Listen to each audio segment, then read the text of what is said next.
हाँ जी, तो hello everyone, कैसे हो आप सब लोग। आप देख रहे हो डे 47 का session number 1 only on the champion eagle. और आज के इस लेक्चर में हम कंटिन्यू करने वाले हैं क्लास 11th बायोलॉजी का chapter neural control and coordination. इसमें आज जो हमने टॉपिक करना है वो है transmission of impulse between nerves. दो नर्व्स के बीच में इम्पल्स कैसे ट्रांसमिट होती है, इस टॉपिक को आज हमने समझना है, ट्रांसमिशन ऑफ इम्पल्सेस को। ठीक है, तो इसे अब हम स्टार्ट करते हैं। सबसे पहले मैंने आपको कल भी बताया था कि अगर जो इम्पल्स है वो ट्रांसमिट होनी है, तो अगर तो न्यूरॉन के अंदर ट्रांसमिट हो रही है, इनसाइड ऑफ द न्यूरॉन, वो किस वे में होती है, electrical.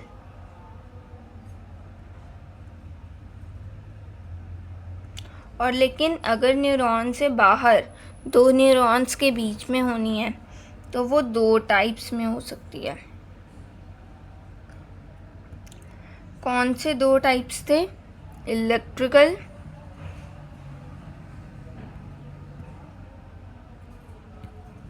and other is chemical।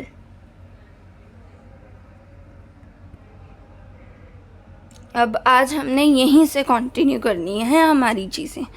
ठीक है, तो केमिकल साइनेप्सिस सबसे पहली बात तो हमारी बॉडी में बहुत ज़्यादा कॉमन है। केमिकल साइनेप्सिस क्या है, कॉमन है हमारी बॉडी में।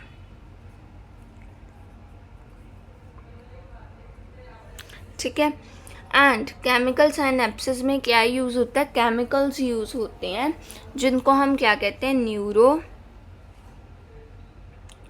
ट्रांसमिटर्स।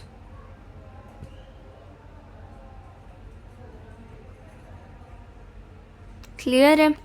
ठीक है, न्यूरो ट्रांसमिटर्स मैं आपको बताऊंगी कहाँ पे प्रेजेंट होते हैं। वैसे तो हमने जब न्यूरॉन का स्ट्रक्चर किया था तब भी मैंने आपको बताया था। ठीक है, तो केमिकल साइनेप्स है तो केमिकल की ज़रूरत पड़ेगी। कौन सा केमिकल होगा, न्यूरो ट्रांसमिटर्स होगा। ठीक है, अब आगे अगर हम देखें तो जो हमने इलेक्ट्रिकल साइनेप्स की बात की वो बहुत ही ज़्यादा रेयर होते हैं हमारे सिस्टम में। ठीक है, रेयर हैं, एंड इनमें क्या चाहिए, क्लोज प्रॉक्सिमिटी चाहिए, close proximity between two neurons. यहाँ पे थोड़ी सी स्पेस होती है, क्या होती है, क्लोज प्रॉक्सिमिटी नहीं होती, स्पेस होती है, फ्लूइड फिल्ड स्पेस।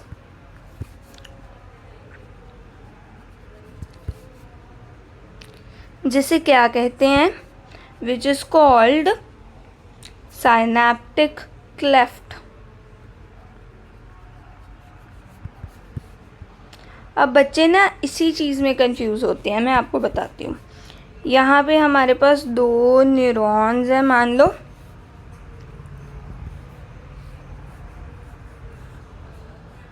ओके,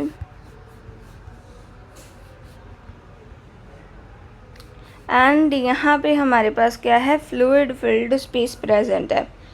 और बच्चे सोचते हैं जो फ्लूइड फिल्ड स्पेस है जस्ट उसे ही हमने क्या कहना है, साइनैप्स कहना है।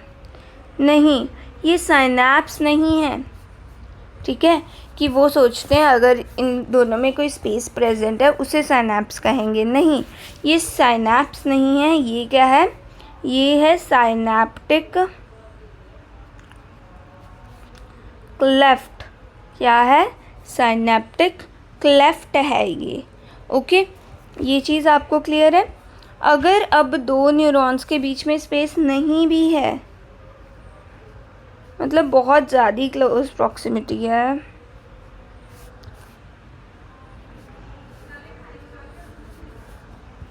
अब यहाँ पे फ्लूइड फिल्ड स्पेस की ज़रूरत नहीं है, सीधा इलेक्ट्रिकली क्या है, ट्रांसमिट हो जाएंगी इम्पल्सेस। तो अब बच्चे यहाँ पे क्या सोचते हैं, साइनैप्स नहीं प्रेजेंट है। क्या सोचते हैं कि साइनैप्स एब्सेंट है। नहीं एब्सेंट, साइनैप्स यहाँ पे भी प्रेजेंट है। आपको साइनैप्स की डेफिनेशन को एक्सप्लोर करने की ज़रूरत है, उसको बेसिक से एडवांस पे लेके जाने की ज़रूरत है। अब मैं आपको बताती हूँ कि साइनैप्स एक्चुअल में होता क्या है, ठीक है। सो सबसे पहली बात, इम्पल्स को हम कहाँ ट्रांसमिट करवा रहे हैं, एक न्यूरॉन से दूसरे न्यूरॉन तक। क्लियर है। अब एक से दूसरे न्यूरॉन तक जब जाएंगे तो उनको क्या चाहिए, बीच में एक जंक्शन चाहिए, ठीक है। तो इनके बीच में क्या होती है, एक जंक्शन होती है, ठीक है, which is called synapse. Clear है, इसे हम साइनैप्स कहते हैं जंक्शन को। अब साइनैप्स बनता कहते हैं, वो बनता कैसे है वो चीज़ आप समझो। ओके, तो इससे पहले एक और चीज़ समझो पहले। हाँ, जो पहला वाला न्यूरॉन है, इसके बाद क्या आएगा, साइनैप्स आएगा, देन सेकंड न्यूरॉन आएगा। तो अब समझो इसको कहेंगे क्या। साइनैप्स तो आपको पता है, साइनैप्स से पहले जो न्यूरॉन है उसे क्या कहेंगे हम, प्री साइनैप्टिक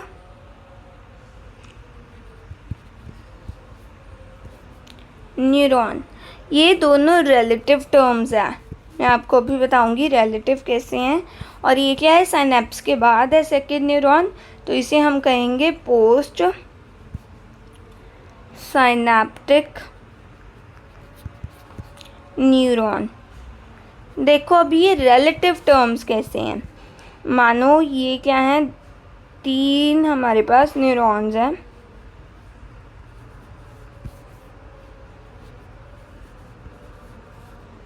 आप मुझे बता सकते हो इनमें से कौन सा पोस्ट साइनैप्टिक है और कौन सा प्री साइनैप्टिक न्यूरॉन है। ऑब्वियसली नहीं बता सकते हो।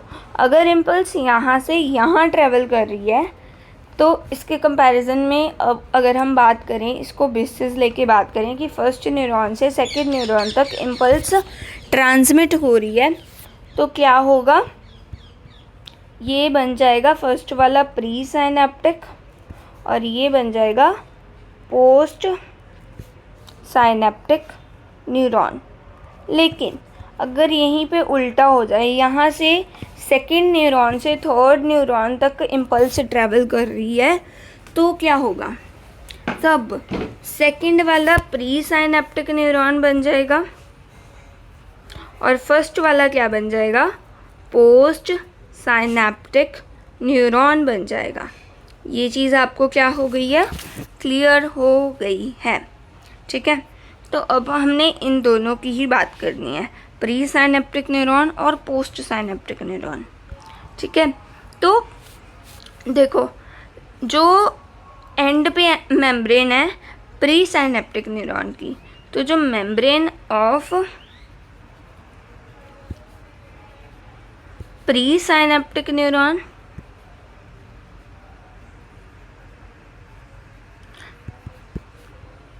जो क्या है, या तो केमिकल्स को रिलीज़ करेंगी थ्रू सेमिनल वेसिकल्स। आपको मैं वो भी मैकेनिज़्म बताऊंगी। आपने जस्ट इतना याद रखना है कि मेम्ब्रेन के थ्रू ही क्या है, इलेक्ट्रिकल इम्पल्स है तो भी मेम्ब्रेन के थ्रू ही क्या है, ट्रांसमिट होगी, और अगर केमिकल है तो केमिकल्स भी मेम्ब्रेन के थ्रू ही क्या है, साइनैप्टिक लेफ्ट में रिलीज़ होंगे, ठीक है। तो प्री साइनैप्टिक न्यूरॉन की मेम्ब्रेन, देन उसके बाद क्या चाहिए, साइनैप्टिक लेफ्ट चाहिए। अब ये ज़रूरी नहीं है कि हो ना हो, ठीक है। साइनैप्टिक लेफ्ट में और मे नॉट बी प्रेजेंट, मे और मे नॉट बी प्रेजेंट, ठीक है। एंड देन साइनैप्टिक लेफ्ट के बाद क्या आएगा, मेम्ब्रेन ऑफ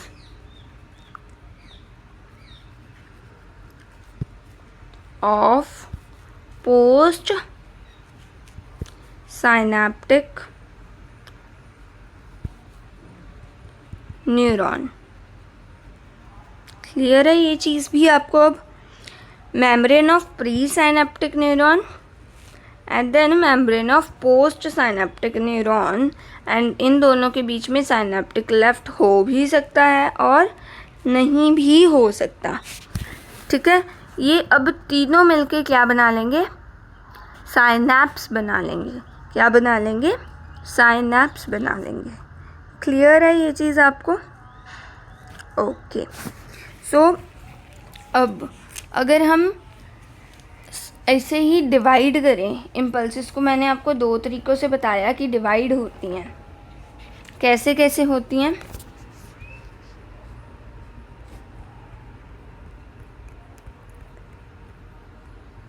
साइनैप्स कह लो. साइनैप्स कैसे है? 2 तरीक़ों से डिवाइड कर सकते हैं हम. एक जिसमें क्या है, साइनैप्टिक क्लेफ्ट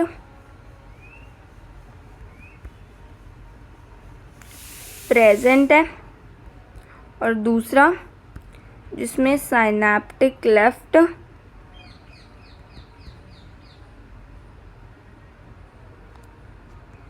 एब्सेंट है. क्लियर है? ओके. सो जिसमें साइनैप्टिक क्लेफ्ट एब्सेंट है, मैंने आपको अभी बताया था, जब साइनैप्टिक क्लेफ्ट एब्सेंट होता है तो क्या होती है, क्लोज प्रॉक्सिमिटी होती है. जनरली क्लोज प्रॉक्सिमिटी होती है. ठीक है, वैसे और भी एग्जांपल्स हो सकती हैं. अगर हम इसे ओके, सो साइनैप्स को हम 2 तरीक़ों से हमने डिवाइड कर लिया. तो साइनैप्टिक क्लेफ्ट जिसमें क्या है, प्रेजेंट है साइनैप्टिक क्लेफ्ट. साइनैप्स में अगर साइनैप्टिक क्लेफ्ट प्रेजेंट है तो क्या होंगे, केमिकल्स के थ्रू इम्पल्स ट्रांसमिट करेगी बिटवीन 2 न्यूरॉन्स. ठीक है, तो फ्लूइड फिल्ड स्पेस प्रेजेंट है. अगर फ्लूइड फिल्ड स्पेस प्रेजेंट है तो केमिकल्स के थ्रू इम्पल्स ट्रांसमिट होगी, तो इसे क्या कहेंगे हम, केमिकल साइनैप्सिस. अब केमिकल साइनैप्सिस और इलेक्ट्रिकल साइनैप्स जो डिवीज़न है वो बेटर डिवीज़न है, ना कि on the basis of synaptic cleft is absent और प्रेजेंट. ठीक है, क्योंकि हमें वही एनसीईआरटी में गिवन है. ओके, बट वो भी सेम चीज़ पे ही डिपेंड कर रही है. अगर साइनैप्टिक क्लेफ्ट प्रेजेंट है तो केमिकल साइनैप्स, अगर साइनैप्टिक क्लेफ्ट एब्सेंट है और बहुत ज़्यादा क्लोज प्रॉक्सिमिटी है तो इलेक्ट्रिकल साइनैप्स होता है. ये चीज़ क्लियर है? अब केमिकल साइनैप्स, देन इधर क्या आ गया, अगर साइनैप्टिक क्लेफ्ट क्या है, एब्सेंट है, तो साथ ही साथ क्या होगी, क्लोज प्रॉक्सिमिटी होगी. एंड देन इसे हम क्या कहेंगे, इसे हम कहेंगे इलेक्ट्रिकल साइनैप्स. क्या कहेंगे, इलेक्ट्रिकल साइनैप्स कहेंगे. ओके, सो जो इलेक्ट्रिकल साइनैप्स है वो क्या है, फास्टर होता है.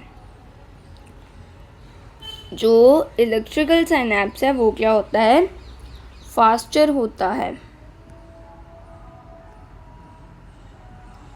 लेकिन जो केमिकल साइनैप्स है वो कैसा होता है, वो होता है स्लोअर. क्लियर है? अब जो इलेक्ट्रिकल साइनैप्स है उसमें क्या होगा, कैसे 2 न्यूरॉन्स के बीच में इम्पल्स ट्रांसमिट होगी, ट्रेवल करेगी, किस तरीके से.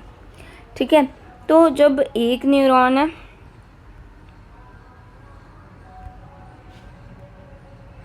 और यहाँ पे क्या है,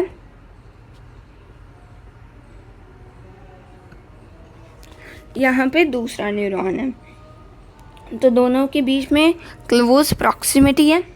तो अब क्या होगा, यहाँ पे इलेक्ट्रिकल साइनैप्स फॉर्म होगी.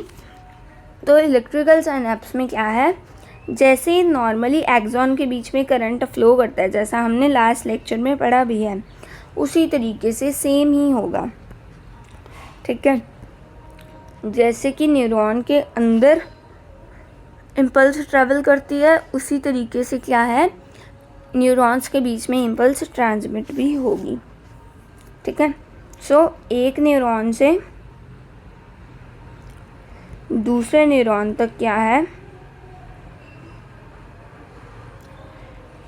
दूसरे न्यूरॉन तक करंट फ्लो करेगा. ठीक है, तो करंट फ्लो करता है तो क्या होता है, इलेक्ट्रिकल साइनेप्स होता है। और ये किसके सिमिलर है, similar to the conduction of impulse,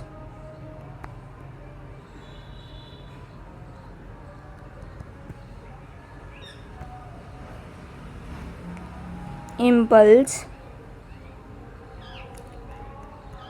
through axon, जैसे हमने पढ़ा था। क्लियर है ये चीज़ भी आपको। लेकिन जो इलेक्ट्रिकल साइनेप्सिस है वो कैसे हैं, रेयर है हमारी बॉडी में, हमारे सिस्टम में। ओके, सो अब अगर हम बात करें केमिकल साइनेप्सिस की, सबसे पहले मैं आपको दोबारा से न्यूरॉन के स्ट्रक्चर में रिवाइज करवा दूं कि जो एक्सॉन होता है उसका टर्मिनल होता है, टर्मिनल कैसा होता है, बल्ब लाइक स्ट्रक्चर्स होते हैं। ठीक है, तो एक्सॉन के टर्मिनल पे ही क्या है, एक्सॉन के टर्मिनल पे क्या है, साइनेप्टिक वेसिकल्स प्रेजेंट होती हैं। क्या प्रेजेंट होती हैं, एक्सॉन के टर्मिनल में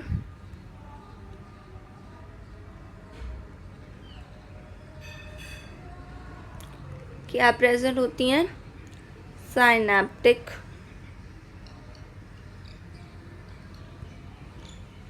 वेसिकल्स।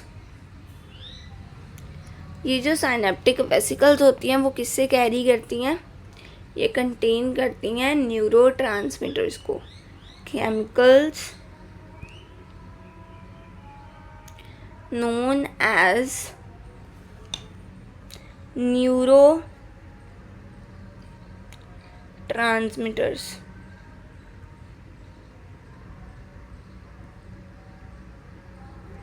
क्लियर है इतनी चीज़ आपको। ठीक है, तो जो ये केमिकल्स होते हैं वो क्या है, कंडक्शन, ट्रांसमिशन और कंडक्शन थ्रू न्यूरॉन्स, दो न्यूरॉन्स के बीच में जो कंडक्शन होनी है इम्पल्स की, उसमें हेल्प करते हैं जब इम्पल्स क्या है, ट्रांसमिट होनी है। क्लियर है, तो न्यूरो ट्रांसमीटर्स, इसीलिए इनका नाम है न्यूरो ट्रांसमीटर्स। जो न्यूरॉन का सिग्नल है उसे क्या करते हैं, ट्रांसमिट करते हैं एक न्यूरॉन से दूसरे न्यूरॉन तक। क्लियर है ये चीज़ आपको। एक्सॉन टर्मिनल में साइनेप्टिक वेसिकल्स प्रेजेंट होते हैं, साइनेप्टिक वेसिकल्स में क्या होते हैं, chemicals called neuro transmitters present होते हैं। क्लियर है, तो अब क्या होगा, जब एक्शन पोटेंशियल पूरे न्यूरॉन में मूव करके आया है, कंडक्ट होके आया है, तो एट द एंड कहाँ पे पहुँचेगा, एक्सॉन के टर्मिनल पे पहुँचेगा। तो जब एक्शन पोटेंशियल कहाँ पे पहुँच गया,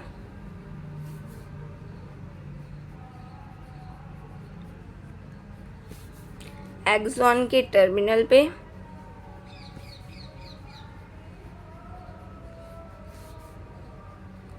कहाँ पे पहुंचा, एक्सॉन टर्मिनल पे पहुंचा, तो क्या होगा, वो साइनेप्टिक वेसिकल्स को स्टिमुलेट करेगा, उनको धक्का मारेगा, उनको कहेगा कि अब तुम क्या करो, जो मेम्ब्रेन है उसकी तरफ जाओ। ठीक है, तो स्टिमुलेट करता है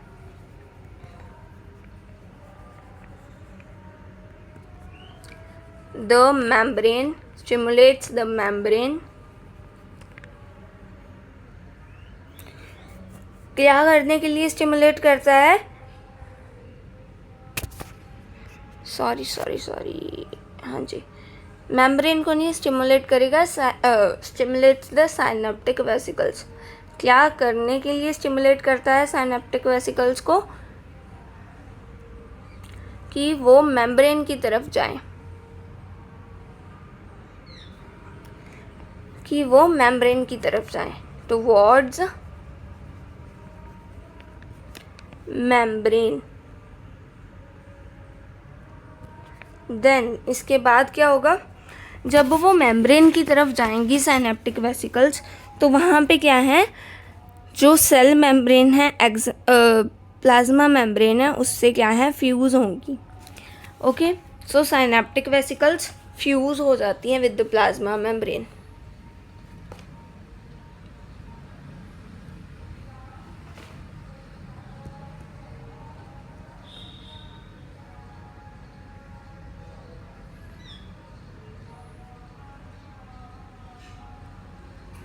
प्लाज्मा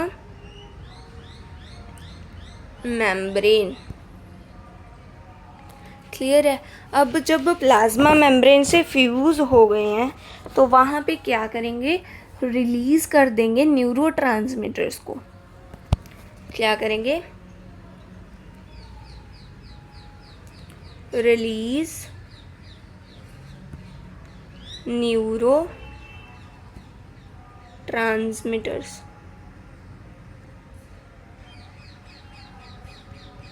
कहाँ पे रिलीज़ करेंगे, क्योंकि ये केमिकल साइनेप्स है, इसमें क्या प्रेजेंट होता है, साइनेप्टिक क्लेफ्ट प्रेजेंट होती है। क्या प्रेजेंट होता है, साइनेप्टिक क्लेफ्ट प्रेजेंट होती है। तो न्यूरो ट्रांसमीटर्स को कहाँ पे रिलीज़ करेंगे, in the synaptic cleft. Then जब न्यूरो ट्रांसमीटर्स साइनेप्टिक क्लेफ्ट में रिलीज़ हो गए हैं, अब क्या होगा, साइनेप्टिक क्लेफ्ट से वो क्या करेंगे, जो पोस्ट साइनेप्टिक न्यूरॉन है उसकी मेम्ब्रेन पे कुछ स्पेसिफिक रिसेप्टर्स होंगे जो उस न्यूरो ट्रांसमीटर के लिए क्या है, बाइंड करने के लिए उसको हेल्प करेंगे। देखो, रिसेप्टर्स तो अलग अलग न्यूरो ट्रांसमीटर्स के लिए प्रेजेंट होंगे, लेकिन जो इन्फॉर्मेशन ट्रैवल कर रही है उस हिसाब से जो न्यूरो ट्रांसमीटर है उसके लिए जो रिसेप्टर है वो स्पेसिफिक रिसेप्टर उसी के लिए है। तो वो अपने स्पेसिफिक रिसेप्टर से बाइंड करती हैं। किससे बाइंड करती हैं, स्पेसिफिक रिसेप्टर से। ठीक है, तो यहाँ पे हम लिख सकते हैं जो न्यूरो ट्रांसमीटर्स हैं वो बाइंड करते हैं to specific receptors.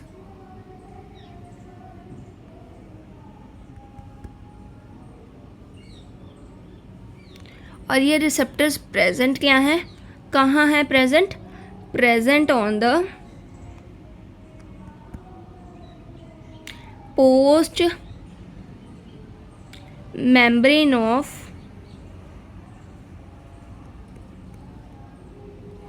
Post synaptic neuron. Clear है ये चीज़ भी आपको। अब क्या है, नया पोटेंशियल जनरेट हो जाएगा कहाँ पे, सेकंड, मतलब कि पोस्ट साइनेप्टिक न्यूरॉन में, उसमें एक्शन पोटेंशियल जनरेट हो जाएगा। ठीक है, तो अब क्या है, पोस्ट साइनेप्टिक न्यूरॉन में एक्शन पोटेंशियल जनरेट हो जाएगा, या फिर हम सीधा लिख सकते हैं न्यू पोटेंशियल जनरेटेड। ओके, सो इससे पहले एक और चीज़ लिख लेते हैं, एक और पॉइंट मिस हो गया हमसे, कि जब स्पेसिफिक रिसेप्टर्स बाइंड करेंगे तो वो इन्फॉर्मेशन दोबारा से इलेक्ट्रिकल हो जाएगी। ठीक है, ये हमें मेथड नहीं गिवन, जस्ट हमने अब समझना है। अब उसी न्यूरॉन के अंदर सेम पूरा सर्कुलेशन का मेथड चलेगा जैसा हमने लास्ट लेक्चर में पढ़ा था, जिसे हम एक्शन पोटेंशियल कहते हैं। क्लियर है। तो अब क्या होगा, ये ओपन कर देंगे अपने आयन चैनल्स को, जो पोस्ट साइनेप्टिक न्यूरॉन है, पोस्ट साइनेप्टिक न्यूरॉन, ये क्या है, अपने आयन चैनल्स को ओपन कर देंगे। जब डीपोलराइजेशन होनी होती है तब आयन कौन से आयन का चैनल ओपन होता है, स्पेशली सोडियम का होता है। ठीक है, मेंशन नहीं है हमें कि सोडियम का होता है, लेकिन हमें पता ही है जब भी डीपोलराइजेशन होती है तो सोडियम के चैनल्स क्या हैं, ओपन हो जाते हैं। जो मेम्ब्रेन पहले सोडियम के लिए इम्परमिएबल थी अब क्या हो जाती है, परमिएबल हो जाती है। तो सोडियम क्या है, बाहर से अंदर आना स्टार्ट हो जाता है, आउट से इन। वैसे ये डिपेंड करता है कि, क्योंकि हमें एनसीईआरटी में एक लाइन गिवन है, मैं उस हिसाब से भी आपको बताऊंगी, पहले आप यही समझ लो। ठीक है, तो आयन चैनल्स ओपन होंगे तो न्यू पोटेंशियल क्या है, तो क्या है, डीपोलराइजेशन हो गई, और इसी डीपोलराइजेशन से जो पोटेंशियल जनरेट हुआ, डिफरेंस जनरेट हुआ पोटेंशियल में, तो वो पोटेंशियल डिफरेंस को हम क्या कहते हैं, एक्शन पोटेंशियल। नया पोटेंशियल जनरेट हो गया है। क्लियर है ये चीज़ आपको? अब एक एनसीईआरटी की बहुत इंपॉर्टेंट लाइन है, मतलब कि तो उसे हमने एक बार देखना है।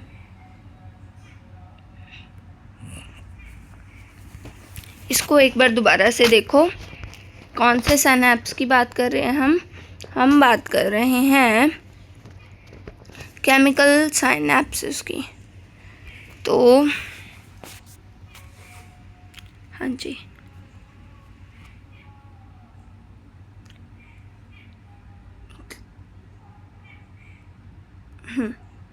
यहाँ से हमने स्टार्ट करना है। सबसे पहले तो आपको पता है ये क्या है, एक्सॉन टर्मिनल है। एक्सॉन टर्मिनल में क्या प्रेजेंट है, साइनेप्टिक वेसिकल्स प्रेजेंट है। उनके अंदर क्या प्रेजेंट होते हैं, केमिकल्स जिनको न्यूरोट्रांसमीटर्स कहते हैं वो प्रेजेंट होते हैं। तो जब एक्शन पोटेंशियल कहाँ पे पहुँच जाता है, एक्सॉन टर्मिनल पे पहुँच जाता है, तो वो क्या करता है, स्टिमुलेट करता है साइनेप्टिक वेसिकल्स को कि वो मेम्ब्रेन की तरफ जाएं। ठीक है, जब वो मेम्ब्रेन की तरफ जाते हैं तो वो क्या करते हैं, फ्यूज़ कर देते हैं प्लाज्मा मेम्ब्रेन से। प्लाज्मा मेम्ब्रेन से फ्यूज़ करेंगे तो क्या होगा, न्यूरोट्रांसमीटर्स रिलीज़ होंगे। कहाँ पे रिलीज़ होंगे, साइनेप्टिक क्लेफ्ट में रिलीज़ होंगे। देन जो न्यूरोट्रांसमीटर्स रिलीज़ हुए हैं वो अपने स्पेसिफिक रिसेप्टर से बाइंड करते हैं, और ये स्पेसिफिक रिसेप्टर्स प्रेजेंट कहाँ पे हैं, पोस्ट साइनेप्टिक न्यूरॉन पे प्रेजेंट है, उसकी मेम्ब्रेन पे प्रेजेंट है। अब पोस्ट साइनेप्टिक न्यूरॉन में क्या होगा, वो आयन चैनल्स को ओपन कर देगा, मेनली सोडियम चैनल्स को। तो सोडियम क्या है, बाहर से अंदर आना स्टार्ट हो जाएगा, डीपोलराइजेशन स्टार्ट हो जाएगी। डीपोलराइजेशन में होता क्या था, बाहर नेगेटिव और अंदर पॉजिटिव चार्ज आना स्टार्ट हो जाता था। ठीक है, तो देन क्या है, नया एक पोटेंशियल जनरेट हो गया है। ये चीज़ अब आपको क्लियर है? अब हम एनसीईआरटी को रीड कर लेते हैं एक बार।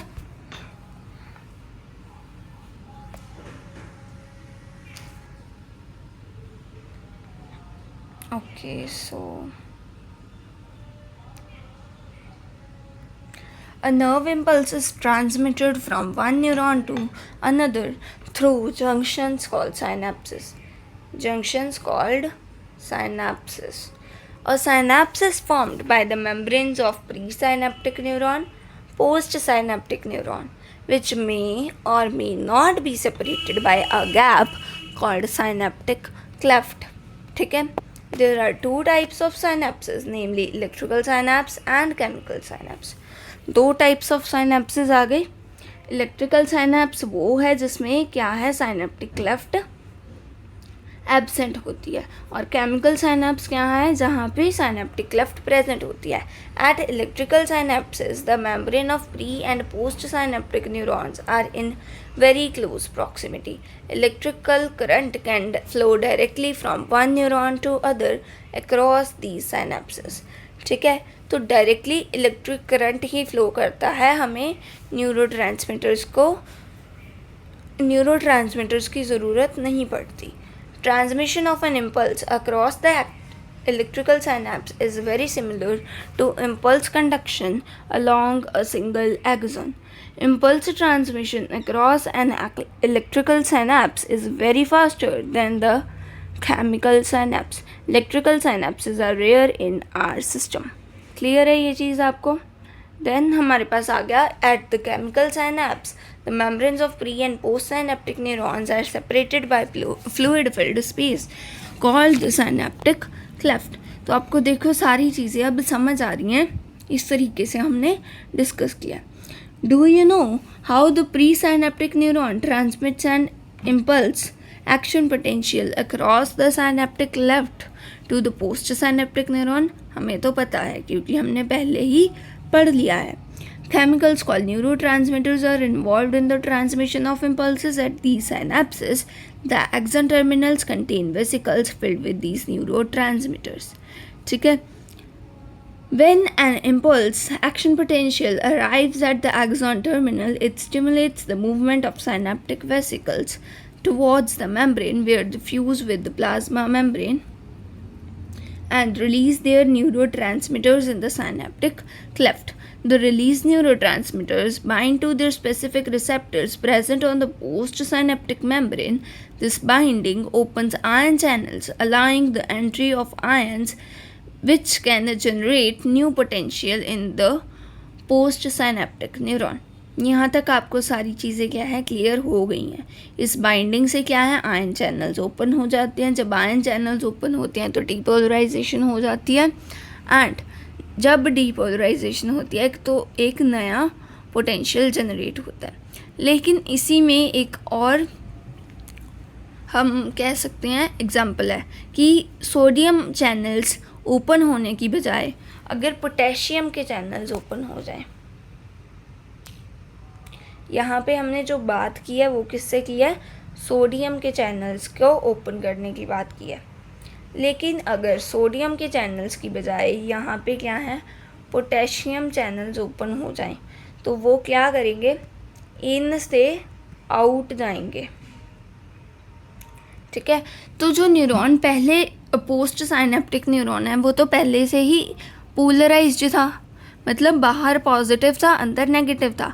लेकिन अगर जो एक्शन पोटेंशियल जनरेट हुआ, एक्शन पोटेंशियल ना को नॉर्मल कह लो, जो नया पोटेंशियल अब जनरेट हुआ न्यूरोट्रांसमीटर के बाद या इलेक्ट्रिकल साइनेप्स या फिर केमिकल साइनेप्स के बाद जो क्या है नया पोटेंशियल जनरेट होगा, वो अगर सोडियम चैनल्स की बजाय पोटेशियम चैनल्स को ओपन कर दे तो पोटेशियम क्या है इन से आउट, मतलब कि अंदर से बाहर जाना स्टार्ट कर देंगे.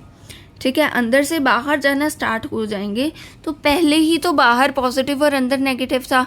अब वो पोटेशियम और बाहर और अंदर बाहर जाना स्टार्ट कर देंगे तो बाहर और ज़्यादा पॉजिटिव आ जाएगा. आउटसाइड क्या है पहले पॉजिटिव था और इनसाइड क्या था नेगेटिव था. अब क्या है जब तो क्या है सोडियम के चैनल्स ओपन हुए तो क्या होगा, बाहर नेगेटिव आना स्टार्ट हो जाएगा. ठीक है. बाहर क्या है नेगेटिव आना स्टार्ट हो जाएगा, अंदर पॉजिटिव आना स्टार्ट हो जाएगा.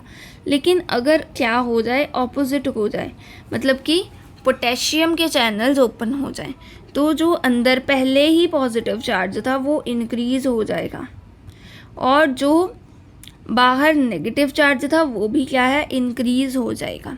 क्लियर है. तो जब ये चार्जेस ऑपोजिट नहीं हुए लेकिन इंक्रीज हो गए हैं, ऑपोजिट होना तो ये होता ना कि बाहर पहले पॉजिटिव था अब बाहर नेगेटिव हो गया, जैसे कि जब सोडियम चैनल्स ओपन हुए तब होता है. लेकिन नहीं, अगर पोटेशियम के चैनल्स ओपन हो गए या फिर क्लोरीन के भी चैनल्स ओपन हो जाते हैं, चलो आप एक बार छोड़ दो, हमने क्लोरीन के चैनल्स की बात ही नहीं करनी है, पोटेशियम के चैनल्स की ही बात कर लो. तो क्या है बाहर जो पॉजिटिव था उसकी मैग्नीट्यूड इंक्रीज हो गया, कि उसका नंबर इंक्रीज हो गया, ज़्यादा पॉजिटिव चार्ज हो गया और अंदर ज़्यादा नेगेटिव चार्ज हो गया. तो अगर तो क्या है पोटेंशियल अपोज हो जाए, जो पहले पॉजिटिव था बाद में नेगेटिव हो जाए, जो पहले नेगेटिव था वो बाद में पॉजिटिव हो जाए, इसे तो हम क्या कहते हैं डीपोलराइजेशन कहते हैं ना. ये मैंने आपको बता भी दिया. लेकिन इसी में एक और बात है कि अगर पोटेशियम के चैनल्स ही ओपन हो जाएं तो वो हमने केस भी कर लिया, उस केस को हम क्या कहते हैं हाइपर पोलराइजेशन. Hyper polarisation.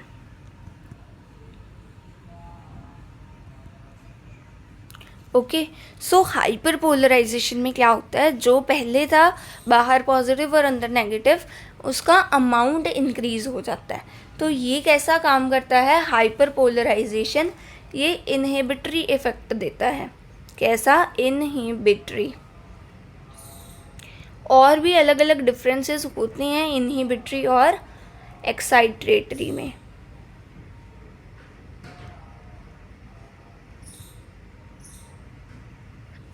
लेकिन मेन डिफरेंस यही है कि एक्साइटेटरी में सोडियम चैनल्स ओपन होते हैं और जो इनहिबिटरी है उसमें क्या होता है पोटेशियम के चैनल्स ओपन होते हैं. इनका मेन काम क्या है, एक्साइटेटरी का इम्पल्स को ट्रांसमिट करना थ्रू, जब पोस्ट साइनेप्टिक न्यूरॉन तक तो इम्पल्स पहुंच गई, अब उस पर डिपेंड करता है उसने आगे कंडक्ट करना है या नहीं करना, ठीक है। तो इसीलिए क्या है, या तो एक्साइटेटरी हो सकते हैं या फिर इनहिबिटरी हो सकते हैं। एक लाइन गिवन है, ज़्यादा डीप जाने की ज़रूरत नहीं है, जस्ट मैंने आपको बता दिया। तो आप इसमें से हाइपर पोटेंशियल हाइपर पोलराइजेशन को याद रख सकते हो, ठीक है। तो एक नया पोटेंशियल डेवलप हो सकता है या तो एक्साइटेटरी या फिर इनहिबिटरी। तो आई होप कि आपको आज की सारी चीज़ें अब समझ आई हैं इस लेक्चर में, ठीक है। हमने हर एक चीज़ को, हर एक वर्ड को, चाहे एक लाइन भी गिवन थी यहाँ पे, उसको भी पूरा अच्छे से समझा है, ठीक है। सो आज के लिए इतना ही। कल हम स्टार्ट करेंगे सेंट्रल नर्वस सिस्टम। प्रोबेबली हमारा 2 या 3 दिन में ये कवर हो जाएगा चैप्टर, ठीक है। So till then stay tuned, don't forget to like, share and subscribe, and bye bye.